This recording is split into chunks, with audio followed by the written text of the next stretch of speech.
Hello friends, welcome back to my channel simple and delicious. আজকে নিয়ে চলে এসেছি আপনাদের কাছে খুবই সহজভাবে মটর পনির রেসিপি। আপনারা চলুন, সাথে থাকুন, দেখতে থাকুন এই সুন্দর রেসিপিটি। আর ফুল ভিডিও দেখতে ভুলবেন না, আর আমাকে কমেন্ট করতে ভুলবেন না। চলুন কিভাবে বানাই দেখে নেওয়া যাক। এখানে আমি নিয়ে নিয়েছি 350 পনির, এরকম চৌকো চৌকো করে কেটে নিয়েছি। এবার চলুন এটাকে ভেজে নেব। আমি ক্রিম পনির নিয়েছি, হ্যাঁ, আপনারা নর্মাল পনিরও নিতে পারেন। আমি ক্রিম পনির নিয়েছি। সাদা তেল গরম হয়ে গেছে, এখানে সাদা তেলের মধ্যে একটু বাটার দিয়ে দেবো। হ্যাঁ, ডাইরেক্ট বাটার হিটে দেবেন না, তাহলে পুড়ে যায়। ওই জন্য সাদা তেলের মধ্যে একটু বাটার দিয়ে দেবেন। এবার আমি পনিরটা অ্যাড করে দেবো এর মধ্যে, দিয়ে হালকা করে ভেজে নেব। হ্যাঁ, হালকা করে ভেজে নেব। চলুন, খুব বেশি ভাজবেন না পনির, তাহলে একটু শক্ত হয়ে যায়। হালকা করে ভেজে নেবেন। দেখুন সুন্দরভাবে লাল করে ভাজা হয়ে গেছে। এবার এগুলো আমি গরম জলে দিয়ে দেবো। হ্যাঁ, তাহলে পনিরটা ভীষণ সফট থাকে। গরম জল করে রেখেছি, এর মধ্যে এবার আমি পনিরগুলোকে দিয়ে দিলাম। দিয়ে একটু জলে ভিজিয়ে রাখলেই পনিরগুলো ভীষণ সফট হয়ে যায়। ওই জন্য পনিরগুলো আমি ভিজিয়ে দিলাম জলে। এবার এই তেলের মধ্যেই 3টে বড় সাইজের পেঁয়াজ আর রসুন 4-5 কোয়া, পনির অনুযায়ী নিয়ে নেবেন। হ্যাঁ, রসুন 4-5 কোয়ার আর 1 ইঞ্চির আদা আমি দিয়ে দিয়েছি। এবার এগুলোকে তেলে ফ্রাই করে নেব, একটুখানি ভেজে নেব। আমাদের যেমন 350 মতন পনির আছে, সেই অনুযায়ী নিয়ে নিচ্ছি 5-6টা মতন বড় মোটা মোটা রসুন। দেখতেই পাচ্ছেন মোটা মোটা রসুন, সরু হলে 10-12টা নিয়ে নেবেন। হ্যাঁ, আর 3টে বড় সাইজের পেঁয়াজ কুচিয়ে নিয়েছি, এরকম ভাবে ফালা করে নিয়েছি। চলুন এটাকে একটু ভেজে নেব। সামান্য একটু নুন দিয়ে দেবো, যাতে তাড়াতাড়ি সেদ্ধ হয়ে যায়। এবার চলুন, 2টো বড় সাইজের কিন্তু আমি টমেটো দিয়েছি। টমেটোর এখানে ভালোই লাগে টেস্টটা, আর যেমনি ঝাল খাবেন সেই অনুযায়ী কাঁচা লঙ্কা দিয়ে দেবেন। আমি 3টে বড় কাঁচা লঙ্কা দিয়ে দিয়েছি। এবার চলুন এগুলোকেও সব কটা একসাথে ভালোভাবে আমি ভেজে নিই। দরকার পড়লে আরেকটু নুন দিয়ে দেবেন, যাতে টমেটোটা ভালোভাবে সেদ্ধ হয়ে যায়। আরেকটু নুন এখানে অ্যাড করে দেবেন। দিয়ে আমি ঢেকে ভালোভাবে করে নেব। ঠিক আছে, ঢেকে ভালোভাবে সেদ্ধ করে নেব। দেখুন একদম সব নরম হয়ে গেছে। এবার চলুন ঠান্ডা করে পেস্ট করে নিই। বাটারটা মেল্ট হয়ে গেছে। এবার আমি 2টো মাত্র দিলাম, ছোট এলাচ আর বেশি দিতে হবে না। একটুখানি চিনি দিয়ে দেবো। একটু মিষ্টি মিষ্টি বেশ ভালো লাগে।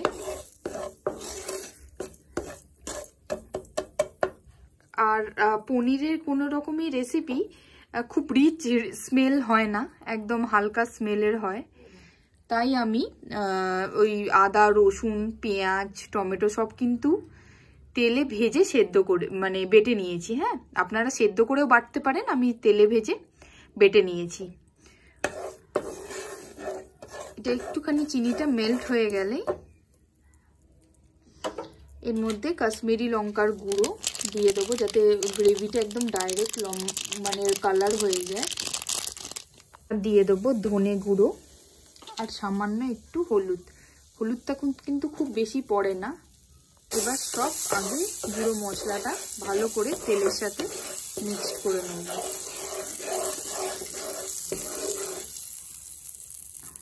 মিক্সড হয়ে গেলে এবার আমি ওই যে বেটে রেখেছিলাম আদা রসুন এগুলো, সেটা অ্যাড করে দেবো। এবার এটাকে ঢেকে কিছুক্ষণ আমি ফুটিয়ে নেবো, মানে কষিয়ে নেবো। এই মশলাটা কষার উপরেই কিন্তু পনিরের টেস্ট পুরোপুরি, এটা মাথায় রাখবেন। হ্যাঁ, পনিরটা যেহেতু ভেজে নিয়েছি, ওটা লাস্টে অ্যাড করব। এই মশলাটার উপরেই পনিরের গ্রেভির পুরো টেস্ট আসবে। চলুন তুলে একটু দেখে নিই। ও, তেল বেরিয়েছে ভালোই। এবার এখানে আমি, আপনারা ফ্রেশ ক্রিমও দিতে পারেন। আমি এখানে 2 টেবিল স্পুন মতন একদম মানে ক্রিম দই দিচ্ছি। হ্যাঁ, টিস্পুন হলে 3 টিস্পুন, টেবিল স্পুন হলে 2 টেবিল স্পুন দিয়ে ভালো করে একটুখানি কষিয়ে নেব। ফ্লেম কিন্তু থাকবে স্লো। হ্যাঁ, তাতে আপনি ইয়ে দিন বা ক্রিম দিন বা দই দিন, ফ্লেম স্লো ফ্লেমই আপনাকে করতে হবে। দেখুন এতটা পরিমাণে তেল বেরিয়েছে, এটাকে আরও তেল বের করার জন্য একটু ফ্লেমটাকে হাই করে দেবেন। হাই ফ্লেমে এটাকে ভালো করে কষাতে হবে। হ্যাঁ, তাতে পুরো দেখবেন কালারটাও চেঞ্জ হয়ে গেছে, একদম লাল হয়ে গেছে, এখন হলুদ রয়েছে। একদম হাই ফ্লেমে 5 মিনিট একটু কষিয়ে নেবেন। এমনি তেল বেরিয়ে গেছিল পুরো গ্রেভি থেকে, কিন্তু কষানোর ওপরেই পুরো পনিরের এই তরকারিটা নির্ভর করে। হাই ফ্লেমে আমি 5 মিনিট একটু কষিয়ে নিই। কষিয়ে নিয়ে কালারটা আমি আপনাদের সাথে শেয়ার করছি। এই যে এবার দেখাই যে মশলার দেখুন প্রত্যেকটা পার্ট আলাদা আলাদা হয়ে যাচ্ছে। এই অবস্থাতে আপনারা বুঝতে পারবেন যে মশলাটা পুরো প্রপারলি কষানো হয়ে গেছে আর লাল হয়ে গেছে। অল্প হয়ে গেছে, দেখুন পরিমাণে কত অল্প হয়ে গেছে। কারণ কি, এটা যেহেতু ভাজার পর পেস্ট করা না, এটা যদি ডাইরেক্ট দিতেন মশলাতে এমনি তেল বেরিয়ে ছোট হয়ে যেত। ভাজার পর পেস্ট করে এটাকে মানে তেলটাকে বার করা একটু ওই জন্য টাফ। হ্যাঁ, ওই জন্য এটাকে একদম হাই ফ্লেমে কষাতে হয় 5 থেকে 6 মিনিট। দেখুন কত তেল বেরিয়েছে আর প্রত্যেকটা মশলা এরকম ছেড়ে ছেড়ে যাচ্ছে। এবার এর মধ্যে একটু গরম জল অ্যাড করে দেবো, মশলার বাটি দেওয়া গরম জলটা এখানে অ্যাড করে দিলাম, কারণ পনিরের ফ্লেভার বেরোবে। হ্যাঁ, ওই জন্য গরম জল এখানে আমি 1 বাটি অ্যাড করে দিলাম।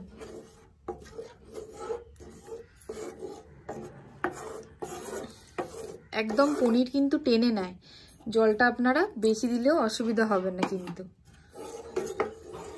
আর নুনটা একটু টেস্ট করে নেবেন। হ্যাঁ, চলুন এবার ফুটে উঠলে পনির আর মটরশুঁটিটা অ্যাড করে দেবো। ফুটতে শুরু করেছে, আমি এখানে ফ্রোজেন মটরশুঁটি অ্যাড করছি। আপনারা এমনি মটরশুঁটি দিলে না, একটুখানি জলে ভাপিয়ে দেবেন। আর দিয়ে দিলাম পনিরটা ফ্রাই করা, দিয়ে আবার আমি একদম স্লো ফ্লেমে এই ডিলিশিয়াস পনির মটর পনিরটাকে সেদ্ধ করে নেব। ভীষণ ভালো হয় পরোটা, নান, আপনারা রুটি বা রাইস, জিরা রাইস সবার সাথেই ভীষণ ভালো লাগে। গ্রেভিটা কতটা করবে এটা কিন্তু আপনাদের ওপর ডিপেন্ড করছে। আর নুনটা আবারও বলছি টেস্ট অনুযায়ী দেখে দেবেন। একদম স্লো ফ্লেমে এটাকে আমি 5 থেকে 10 থেকে 15 মিনিট থেকে 20 মিনিট অবধি আমি ফুটিয়ে রাজি আছি। ফুটিয়ে নেবো ভালোভাবে। একটু টাইম ধরে করলে যে কোনো রান্নারই কিন্তু টেস্ট আলাদা লেভেলের হয়। তাই জন্য একটু সময় করে, একটু সময় দিয়ে এই রান্নাটি আমি করে নেব। 10 থেকে 15 মিনিট অবধি আমি এটাকে স্লো ফ্লেমে কুক করে নেব। তুলে দেখে নিই, 10 মিনিট হয়ে গেছে। বাহ, কি সুন্দর তেল বেরিয়েছে দেখুন, একদম সুন্দরভাবে তেল বেরিয়েছে। গ্রেভিও আমার একদম গ্রেভিও একদম ঠিক আছে, গ্রেভি আর করতেও হবে না, একদম ঠিক আছে। চলুন এবার গরম গরম সার্ভ করে নিই। সার্ভ করার আগে একটা সুন্দর তারকা লাগানো জিনিস দিয়ে দিই, সেটি হলো একটু গরম মশলা দিতে হবে। চলুন দিতে থাকি আর আপনাদের জানাতে থাকি। দিয়ে দিই একটু হাতে করে কাট করে নিলাম কাসুরি মেথি, সামান্য একটু গরম মশলা আর ধনেপাতা। শীতকালে ধনেপাতা না দিলে আধুরা হয়ে যায়, ওই জন্য ধনেপাতাটাও দিয়ে দিলাম।